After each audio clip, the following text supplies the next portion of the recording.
आज सीटेट की तैयारी करने वाले बच्चों के लिए मैं प्रीवियस ईयर्स के प्रश्न जो 28/12/2022 को पूछा हुआ प्रश्न है, उसके मैथ के 15 प्रश्न को लेकर के आया हूँ।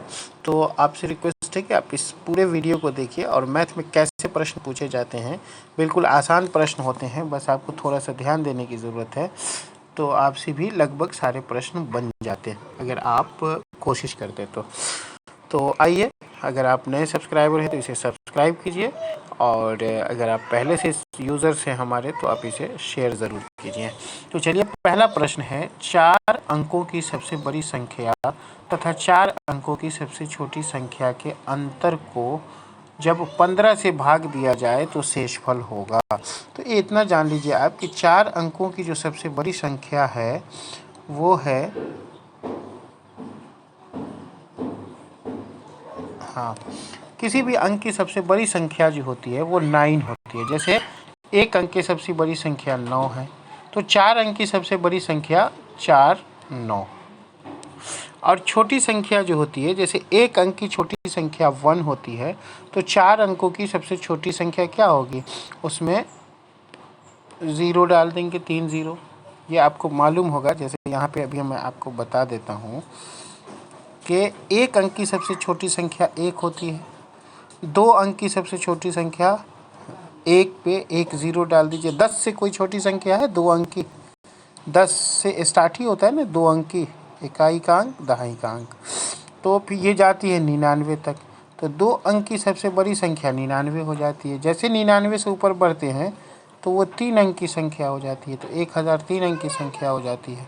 तो इस तरह से हम समझते हैं कि अगर बड़ी संख्या पूछे किसी भी अंक की तो उतना 9 लगा देना, और छोटी संख्या पूछे तो 1 अंक की पूछे तो 1 हो जाएगा, और उसके बाद जितने अंक की पूछे उस पर उससे 1 कम 0 लगाते चले जाइए। जैसे यहाँ 4 अंक का पूछ रहा है तो 1 हो गया, अब 4 अंक है तो 3 0, तो छोटी संख्या में 0 लगाते हैं।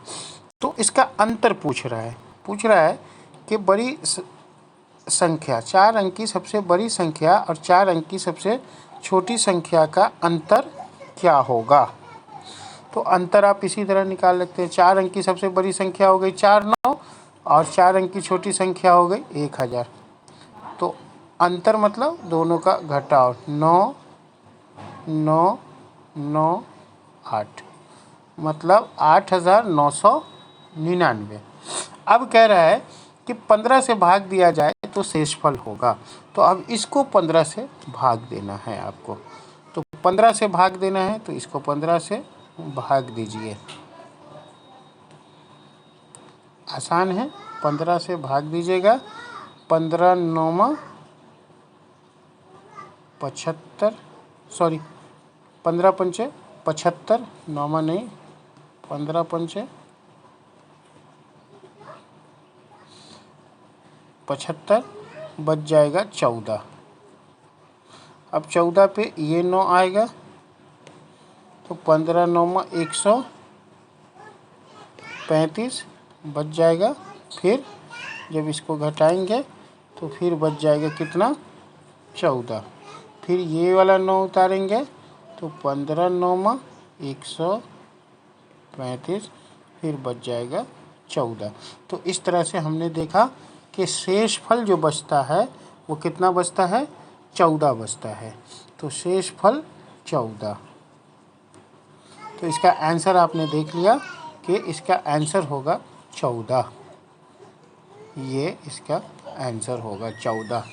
तो इस तरह से बड़ी संख्या और छोटी संख्या पे पूछे जाने वाला पहला प्रश्न क्लियर हुआ।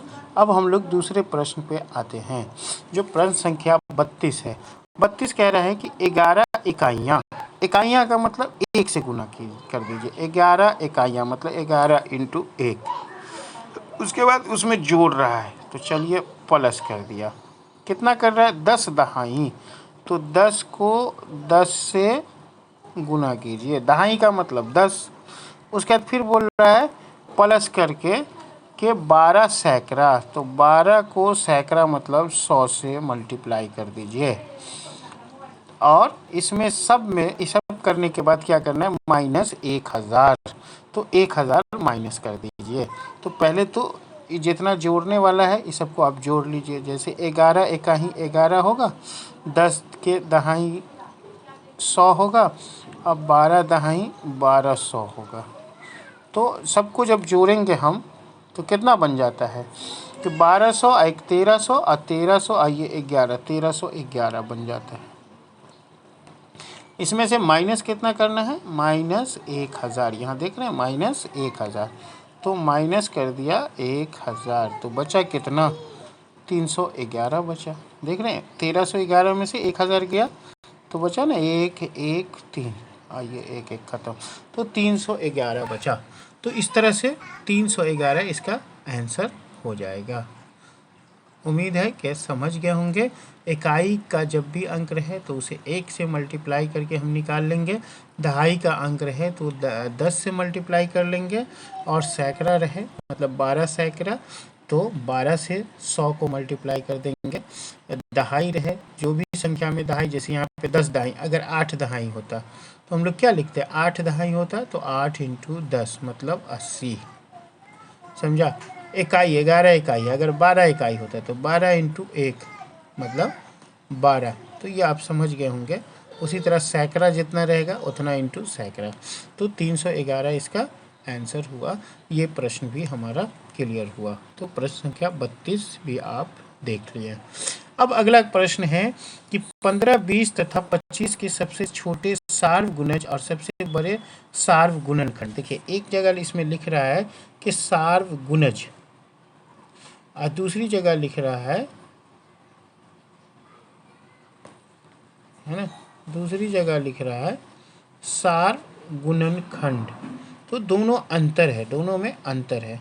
सार्वगुणज जब लिखे इसका मतलब है कि इसका टेबल पढ़ेंगे, इसका टेबल पढ़ेंगे, इसका टेबल पढ़ेंगे, तीनों टेबल फर्स्ट टाइम में कहाँ पे टकरा रहा है, जिसको हम लोग एलसीएम के नाम से जानते हैं। जैसे 15 का टेबल पढ़ा तो 15 का टेबल पढ़ा तो 15 का 15, 15 दूना 30, 15 तिया 45, 15 चौका 60, 15 पंचे 75, 15 छक्के 90, है ना, 15 सत्ते 105, 120, उसी तरह से 135। तो इस तरह से टेबल पढ़ेंगे तो काफ़ी लंबा हो जाएगा। टेबल से सार्वगुणज निकालना बहुत टफ हो जाएगा। अभी तो 15 का पढ़ रहे हैं, फिर हमें 20 25 का पढ़ना होगा, और इसमें कौन कौन है 20 का पढ़ना होगा। तो कहाँ पे जाके टकराएगा तीनों ये मुझे नहीं मालूम। तो इसका सबसे बेहतर तरीका होता है कि इसका एलसीएम निकाल लेते हैं। तो देखिए एलसीएम कैसे निकलेगा, जैसे 15 है, 20 है और 25 है, तो आप एलसीएम निकालना जानते होंगे। ये तीनों 5 से कट रहा है तो यहाँ 5 से निकाल दिया, 5 दिया 15, 5 चौका 20, 5 25। अब ये जो तीनों है ये किसी से कट रहा है, ये तीनों किसी से नहीं कट रहा है। तो जब किसी से नहीं कट रहा है तो एलसीएम आ गया ये वाला 5 इंटू ये वाला 3 इंटू 4 इंटू 5। तो अब मल्टीप्लाई करके 5 दिया 15, 15 चौका 60, अच्छा 6 पंचे 30 मतलब 300। तो इसका जो सार्वगुणज हुआ ना, ये जो सार्वगुणज हुआ, सार्वगुणज 300 हो गया। समझ गए होंगे, एलसीएम निकाल लीजिए, वही सार्वगुणज हो गया। अब आता है सार्वगुणनखंड। तो गुणनखंड हमें निकालना पड़ेगा, जो अभाज्य गुणनखंड हम लोग निकालते हैं वही निकालना पड़ेगा।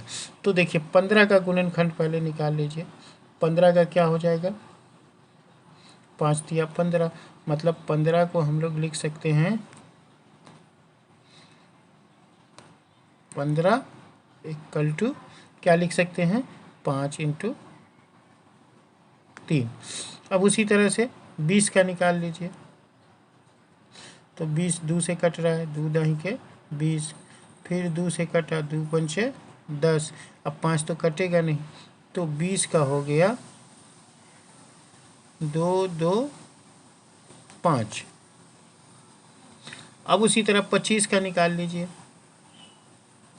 तो 25 देख ही रहे, 5 से कटेगा 50 25, मतलब 25 का हो जाएगा 5 इंटू 5, तो ये 25 का हो गया। तो अब क्या हो गया, अब देखिए ये है गुणनखंड हमारे पास, ये गुणनखंड हुआ तीनों नंबर का। तो हमें देखना है तीनों में कॉमन क्या क्या है। तो पहला में ये 5 है, दूसरा में 5 है, तीसरा में 5 है, तो 1 5 तीनों में कॉमन है। अब 3 है, इसमें 3 नहीं है, मतलब कॉमन नहीं है, तो इसका सब चीज़ ख़त्म। तो इसका मतलब है तीनों में सिर्फ एक बार 5 आया, तो सार्व गुणनखंड जो हुआ वो 5 हो गया। तो गुणनखंड का अंतर बोल रहा है, तो यहाँ भी वही काम करेंगे हम लोग, 5 को घटा देंगे, चूँकि सार्व गुणनखंड निकल गया तो 5 को हम लोग घटा देंगे। तो आइए कितना निकलेगा 5 जब उसमें से घटा देंगे, तो सार्व गुणज 300 और सार्व गुणनखंड 5, तो घटा देंगे, दोनों का अंतर बोल रहा है, तो अंतर कितना हो जाएगा 295। तो देखिए यहाँ 295 इसका आंसर है, तो इसका आंसर हो जाएगा 295। उम्मीद है कि आप ये भी प्रश्न समझ गए होंगे। तो इसका आंसर कितना हो जाएगा 295। थोड़ा कलर चेंज कर लेते हैं इसका, नहीं चलिए ठीक है, ये ठीक है। तो अब हम लोग 34 नंबर प्रश्न पे आते हैं। 34 नंबर प्रश्न कहता है गुणनफल 201 इंटू 105 में क्या जोड़ा जाए जिससे इतना प्राप्त होता है। तो जो प्राप्त होता है ना, जो प्राप्त होता है ना, उसमें से हम लोग घटा देते हैं। जिस चीज़ में भी जोड़ने की बात कहता है तो उस चीज़ को हम लोग प्राप्त संख्या से घटा देते हैं, तो वो क्या जोड़ा जाए निकल जाता है। यहाँ पे क्या पूछ रहा है, क्या जोड़ा जाए, हमें ये निकालना है क्या जोड़ा जाए। तो हम इसमें क्या जोड़ा जाए, इसमें क्या जोड़ा जाए कि इतना आ जाएगा। तो इतना में इससे जो है ना 21,171 से हम लोग घटा देंगे किसको, 201 इंटू 105 को। तो इसका मतलब है कि पहले हमें 201 और 105 को गुना करना पड़ेगा। तो पहले गुना कर लीजिए तभी घटाएंगे, ठीक है। तो गुना कर लीजिए कहीं पे भी, 201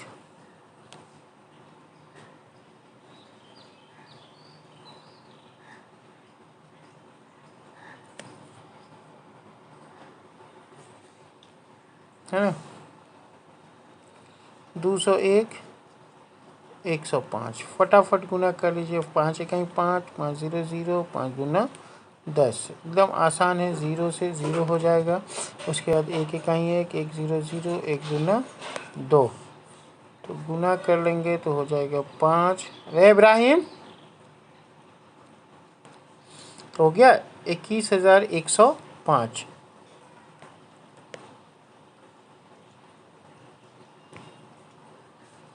तो 5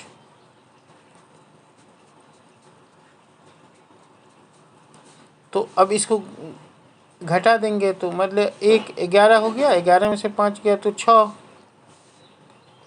और ये भी बचेगा 6, अब बाकी ये सब तो 0 0 0, मतलब 66 जो है ना हम लोग इसमें जोड़ेंगे।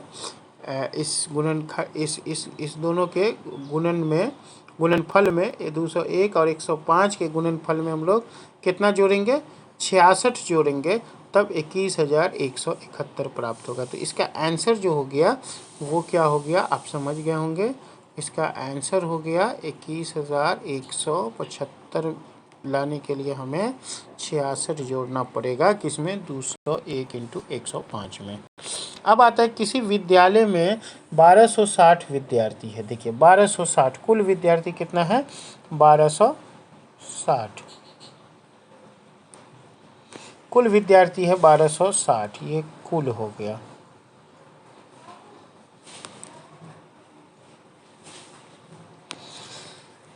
बोला जिनमें 2/3 लड़के हैं। अब देखिए लड़का कितना है, यहाँ पे लिख लेंगे, लड़का 2/3, किसका 2/3, 1260 का 2/3। 2/3 का मतलब 2/3 इंटू 1260, तो कितना हो जाएगा, 3 चौका 12, 3 दूना 6, 420। 420 को डबल करेंगे, मतलब 2 से गुना करेंगे तो 2 0 0, 2 दूना 4, 840 लड़का हो गया। ये हो गया लड़का 2/3। तो 840 लड़का हो गया। शेष लड़कियां हैं। तो अब देखो, इतना 1260 में 840 लड़का हो गया, तो लड़की कितनी हो गई? तो लड़की हो गई, जो कुल है 1260 माइनस 840, मतलब टोटल मिला के हैं लड़का लड़की 1260 है, कुल है 1260, लड़का 840, तो लड़की कितना होगा? तो 1260 में से 840 घटा देंगे तो लड़की मिल जाएगी। तो लड़की निकलेगी 420। देख लीजिए, हुआ ना 420, तो लड़की हो गई 420। अब कह रहा है कि लड़कों की संख्या के 3/4 खिलाड़ी हैं और लड़कियों की संख्या के आधा खिलाड़ी हैं। तो लड़की की संख्या का आधा खिलाड़ी, तो खिलाड़ी कितना हो गया? खिलाड़ी देखो, लड़की की संख्या का आधा, लड़की की संख्या है 420, मतलब 210 लड़की खिलाड़ी है, लड़की 210 खिलाड़ी है। और लड़कों की संख्या का कितना खिलाड़ी है? तो लड़कों की संख्या के 3/4 खिलाड़ी हैं। लड़की तो आधा है, तो साफ है 420 का आधा 210 खिलाड़ी हो गया। और लड़के कितना है खिलाड़ी? यहाँ साफ लिखा हुआ है 3/4। और लड़का है कितना? 840 लड़का है, जिसमें से 3/4 खिलाड़ी है। तो 840 का 3/4, तो 840 का कितना चौथाई? 3/4 खिलाड़ी है। तो इससे इसको पहले काट देंगे, 4 दूना 8, 4 इकाही 4, मतलब 210। और 210 को 3 से गुना करेंगे तो 3 0 0, 3 इकाही 3, 3 दूना 6, 630। और तो कितना हो गया टोटल? 630 और 210, 630 लड़का खिलाड़ी है, 210 लड़की खिलाड़ी है। तो 630 और 210 840, जब इस दोनों को जोड़ेंगे तो 840 खिलाड़ी मिला। तो प्रश्न भी वही पूछ रहा है हमसे कि संख्या जो खिलाड़ी नहीं है, तो खिलाड़ी हो गया 840, तो खिलाड़ी नहीं, तो 1260 में से 840, तो 420 खिलाड़ी नहीं है। तो खिलाड़ी नहीं है 420। आ गई होगी बात समझ में?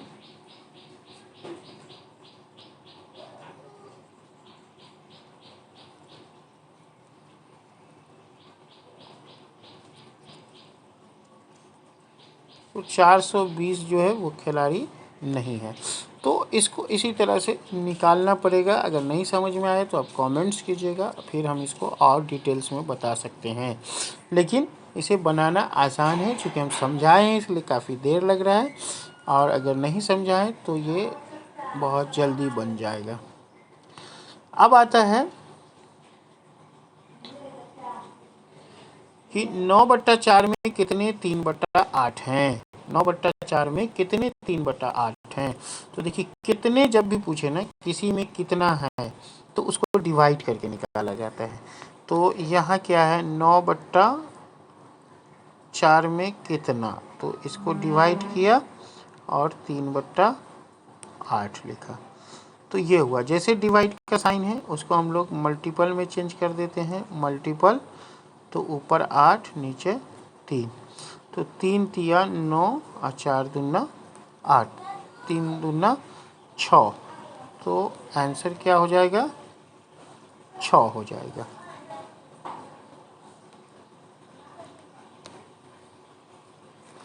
अब आता है, नीना ने एक सब्जी की दुकान से 3 केजी 650 ग्राम प्याज, देखिए कितना लिया? 3 केजी 650 ग्राम क्या लिया? प्याज लिया। और 1 केजी 180 ग्राम है। ये 180 ग्राम है, समझा? 1800 नहीं। तो 1 केजी 180 ग्राम,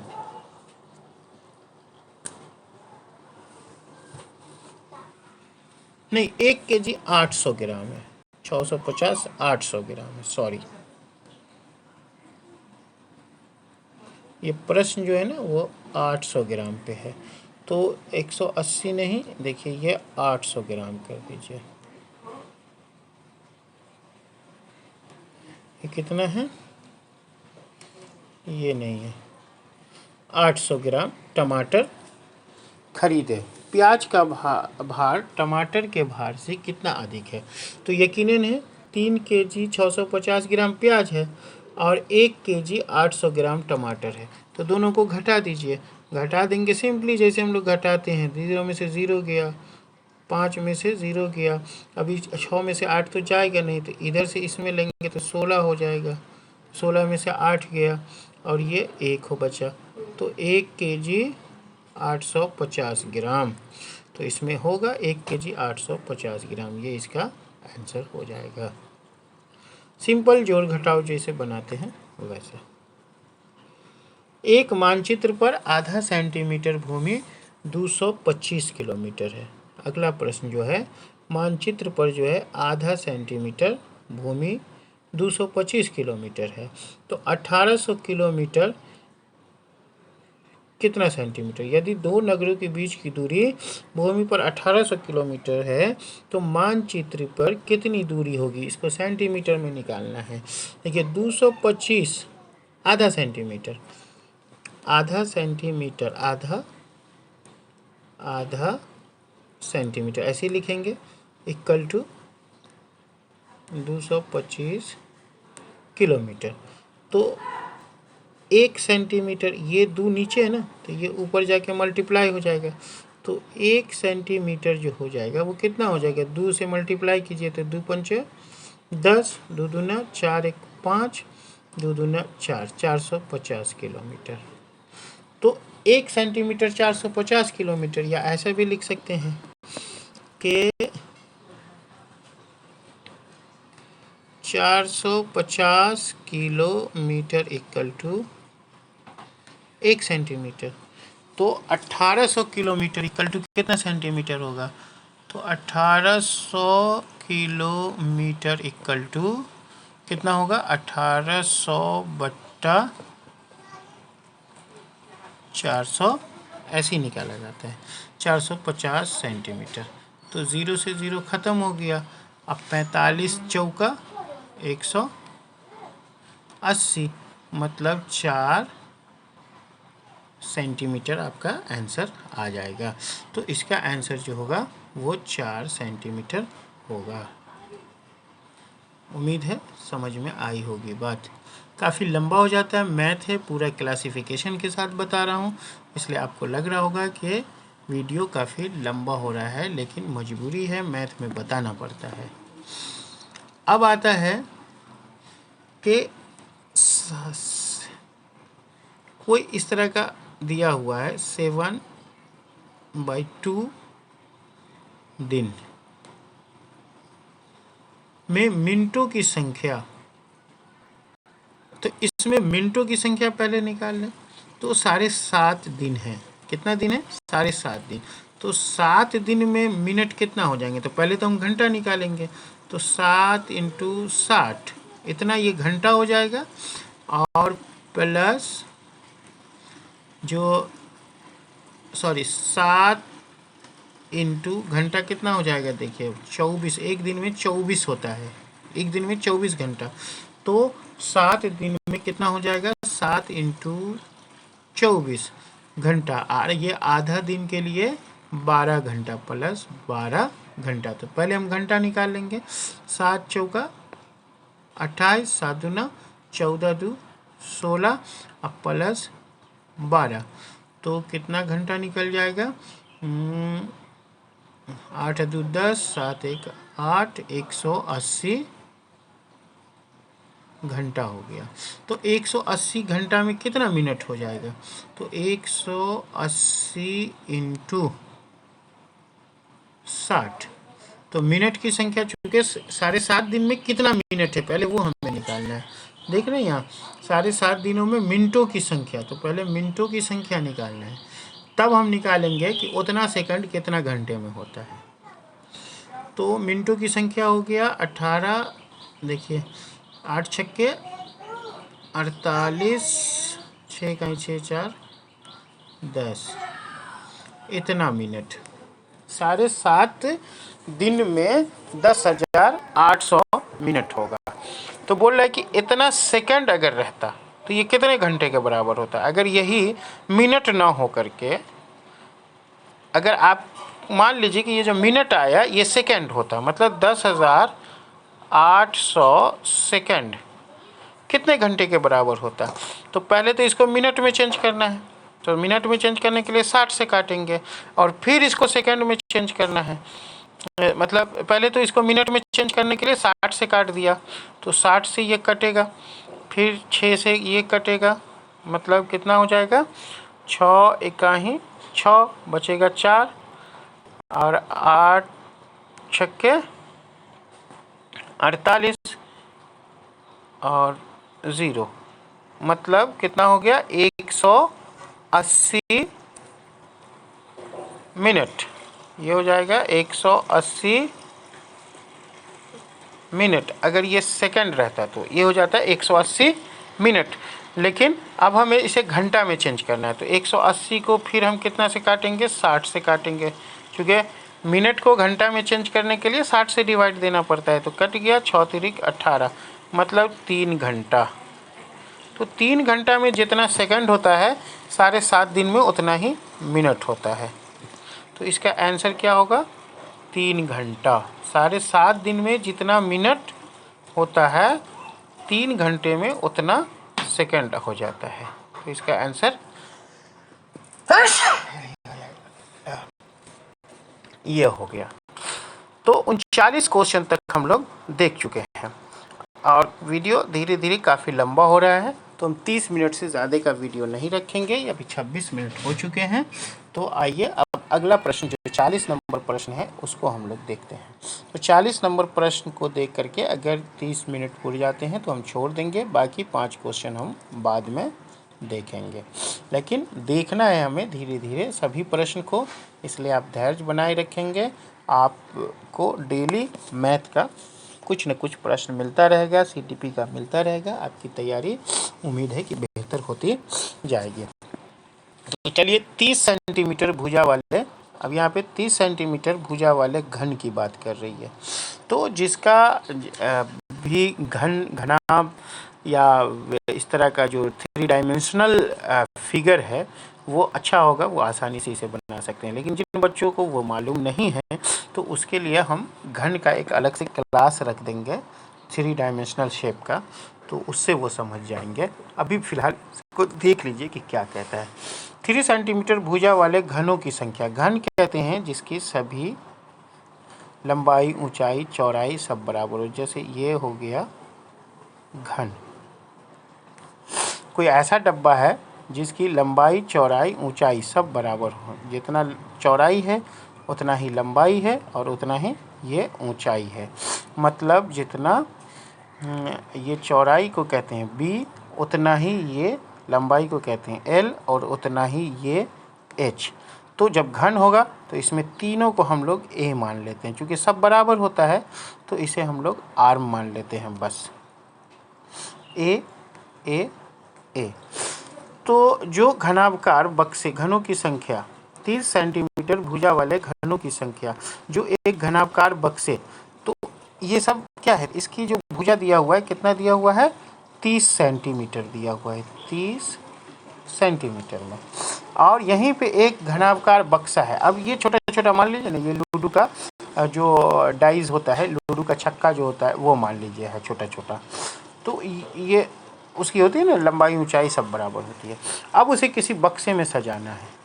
तो बक्से में सजाना है तो बक्सा की जो चौड़ाई है वो इस तरह की है। एक मान लिया बहुत बड़ा बक्सा है, 7.2 मीटर उसकी लंबाई है, फिर 5.4 मीटर चौड़ाई है।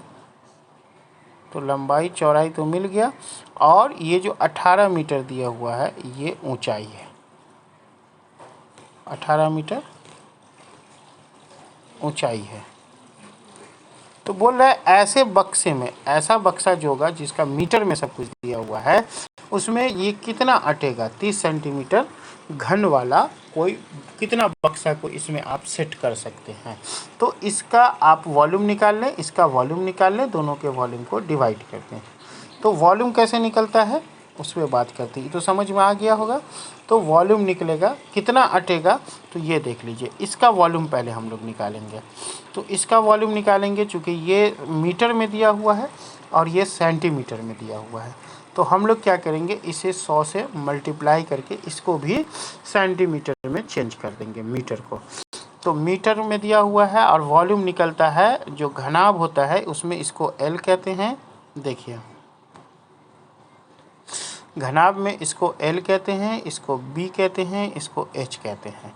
तो घनाभ का जो वॉल्यूम होता है L into B into H, और घन का जो वॉल्यूम होता है A का Q, मतलब A इंटू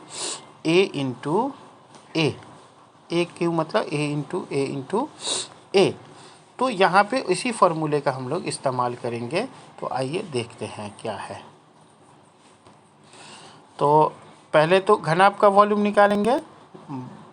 7.2 को अगर 100 से गुना कीजिए, देखिए इसको 100 से गुना कीजिएगा तो एक जीरो इसके पॉइंट को ख़त्म कर देगा, एक जीरो उस पर आ जाएगा, मतलब 720 सेंटीमीटर में हो गया। अब ये सेंटीमीटर में, ये 540 सेंटीमीटर हो गया। और 18 मीटर है तो ये हो गया 1800 सेंटीमीटर। अब नीचे है घन, जो घन में आप देखवे किए थे कि 30 सेंटीमीटर का घन है, 30 सेंटीमीटर का घन है। तो 30 30 30, नीचे 30 इंटू 30 इंटू 30। तो देखिए इसके जीरो से ये इसका जीरो ख़त्म, इसके जीरो से इसका जीरो, इसके जीरो से इसका जीरो, सबका जीरो कहीं ना कहीं ख़त्म हो गया। अब 3 से देखिए, 3 से ये 54 कट रहा है, तो 3 एका ही 3 बचा 2, 8 तिरिक 24 हो गया, ये 18 आ गया। इससे ये कट रहा है, 3 दूना 6 बच गया, 3 चौका 12, 24 हो गया। इससे ये कट रहा है, हो गया 60। तो अब हम लोग क्या करेंगे कि 60 इंटू 24 इंटू 18 जो मल्टीप्लाई होकर के आएगा वही हमारा आंसर हो जाएगा। तो मल्टीप्लाई होकर के कितना आ जाएगा, तो देख लीजिए, 6 चौका 24, 6 दूना 12, अदू 1440, इसको 18 से करेंगे तो 18 चौका 72, 18 चौका 72, 7 79, 18 7 25, मतलब 25,920 इसमें है दिया हुआ आंसर, वही आंसर होगा 25,000।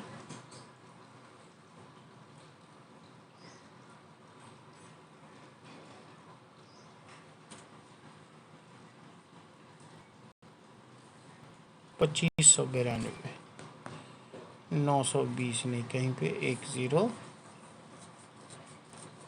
कम हो जाएगा। बहरहाल ये 18 है कि 1.8 है, तब ये 1.8 मीटर है, ठीक है, 1.8 है। तो 1.8 हो गया, तो एक ज़ीरो अपने आप यहाँ से घट जाएगा, ये ज़ीरो से कट गया, ये बच जाएगा 18, तो 180, हाँ, तो तब हो जाएगा, तो ये आंसर हो जाएगा।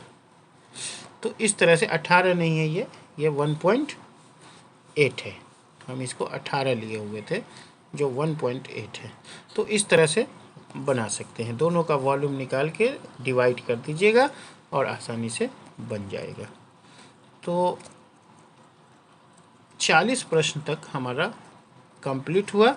अब नेक्स्ट वीडियो में हम जो 5 प्रश्न बचे हैं वो थोड़ा आसान प्रश्न है, उसे भी हम बना देंगे। और आप धैर्य से अच्छे से मैथ पे थोड़ा सा आधा घंटा टाइम दिया कीजिए, आपको बहुत फ़ायदा मिलेगा। तो बिल्कुल आसान, अब जो प्रश्न है ना 5 प्रश्न, वो बिल्कुल आसान है, इसे हम तेज़ी से आपको बना के दे देंगे। तो आज का वीडियो यहीं पे ख़त्म करते हैं। अब जो अगला प्रश्न है वो नेक्स्ट डे पूरा कर देंगे। तो चलिए आज का वीडियो यहीं ख़त्म करते हैं।